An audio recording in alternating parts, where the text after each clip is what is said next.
ونصلي على رسوله الكريم أما بعد সম্মানিত সভাপতি, বাংলাদেশের শীর্ষ পর্যায়ের উলামায়ে কেরাম, সংগ্রামী সাথী ও বন্ধুগণ, আজ আপনারা এখানে কেন উপস্থিত হয়েছেন ভালো করেই অবগত আছেন। গত 24-এর 5ই আগস্ট পরবর্তী আমরা চেয়েছিলাম একটি সুন্দর বাংলাদেশ, যেখানে থাকবে না বেইনসাফ, হানাহানি, সন্ত্রাস, খুন খারাপি। হাজারো আলেম ওলামা, পীর মাশায়েখের রক্তের উপর ভেসে এসেছে অভ্যুত্থান পরবর্তী বাংলাদেশের এই অভ্যুত্থান। অথচ আজ এই স্বাধীন বাংলায় সবচেয়ে পরাধীন হচ্ছে ইসলামপন্থীরা।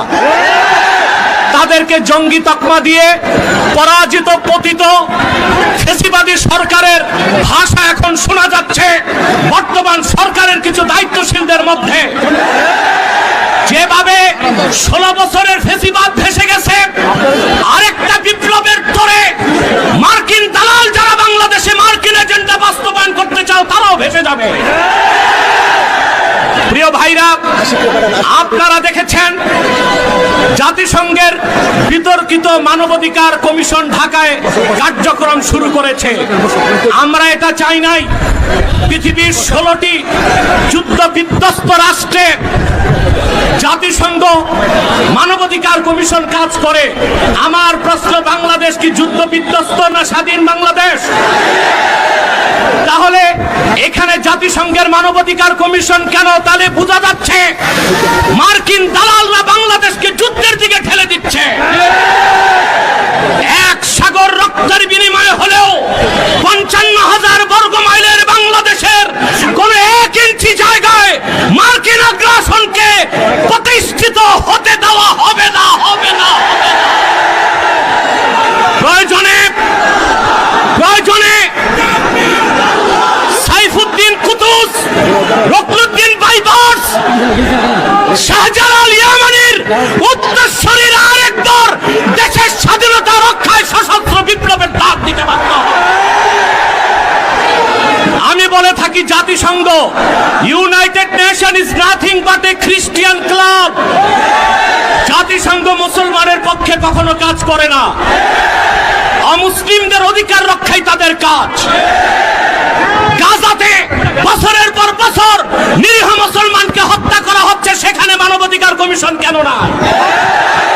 কাশ্মীরে মুসলমানদের হত্যা করা হচ্ছে, সেখানে মানবাধিকার কমিশন কেন না? চায়নার উইগুরে মুসলমানদের হত্যা করা হচ্ছে, সেখানে মানবাধিকার কমিশন কেন না? আমরা জানি মানবাধিকার কমিশন কেন। আল্লাহ ও তার আখিরি নবী নূর নবীজি মুহাম্মদ সাল্লাল্লাহু আলাইহি ওয়াসাল্লামের আরশচুম্বী সম্মান মর্যাদার বিরুদ্ধে যে কুলাঙ্গার শাতেম কাফেররা বক্তব্য দিবে, তাদের শাস্তির দাবি করলেই মানবাধিকার কমিশন তাদের পক্ষে ঢাল হয়ে দাঁড়াবে। খেলাফত প্রতিষ্ঠার কথা যারা বলবে, জিহাদের কথা যারা বলবে, জঙ্গি তকমা দিয়ে তাদের কারাগারে বন্দী করতে চায়, আর সুযোগ দেওয়া হবে না।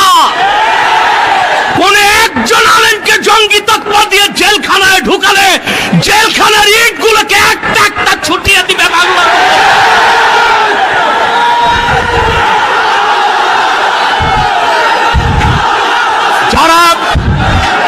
যারা শরিয়া রাষ্ট্র চায়, যারা জিহাদে বিশ্বাসী, তাদেরকেই পশ্চিমারা জঙ্গি বলে।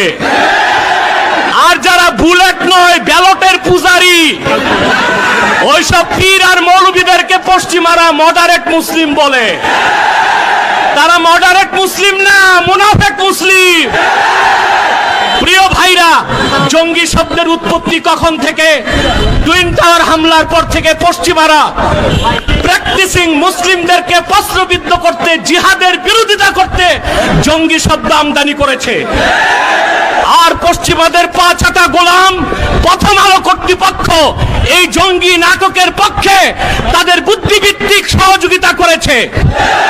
সেজন্য আমি বলবো, মুজিবের 32 নাম্বার যদি ভাঙ্গা যায়, প্রথম আলোর অফিসকে মাটির সাথে ঘুরায় দিতে হবে।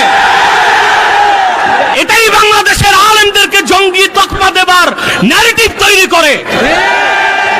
জঙ্গি, আমি বলি জঙ্গি খারাপ না, জাং থেকে জঙ্গি। জাং মানে যুদ্ধ আর জঙ্গি মানে যোদ্ধা। উত্তরা দিয়াবাড়িতে জঙ্গি বিমান ভূপাতিত হয়েছে, সেটা কি সন্ত্রাসী বিমান? না, যিনি পাইলট ছিলেন তিনিও জঙ্গি যেহেতু যোদ্ধা, মুক্তিযোদ্ধারাও জঙ্গি যেহেতু যোদ্ধা। এই শব্দটার অপপ্রয়োগ বাংলাদেশে শুরু হয়েছে শুধু ইসলামী রাষ্ট্র যারা প্রতিষ্ঠা করতে চায়, জিহাদের পক্ষে যারা, তাদের কণ্ঠ রোধ করার জন্য। তা মেনে নেওয়া হবে না, বরদাস্ত করা হবে না। এই মহাসমাবেশ থেকে ডক্টর ইউনূসকে বলছি, কান পেতে শুনে রাখুন, আপনার হালুয়া রুটির ভাগ যারা খায় আপনাকে তারা বাঁচাতে পারবে না। অনতি বিলম্বে উলামায়ে কেরামকে জঙ্গি তকমা দেওয়া বন্ধ করতে হবে।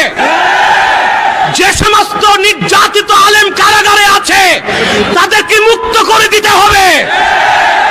আর জাতিসংঘের বিতর্কিত কমিশন কার্যক্রম বন্ধ করতে হবে, নতুবা আমরা মার্চ টু যমুনা দিতে বাধ্য হব।